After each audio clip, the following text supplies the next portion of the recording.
عثمان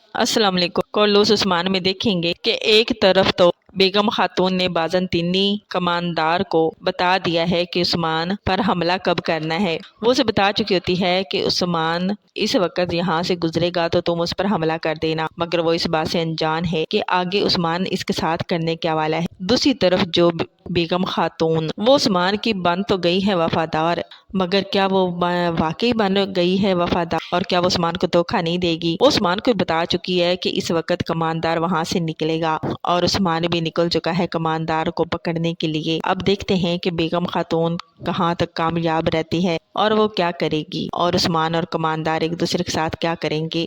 आगे जानने के लिए बने रहें चैनल के साथ। चैनल को कर दे सब्सक्राइब, बेल आइकन को जरूर प्रेस करें, लाइक शेयर जरूर करें और अपने प्यारे प्यारे कमेंट जरूर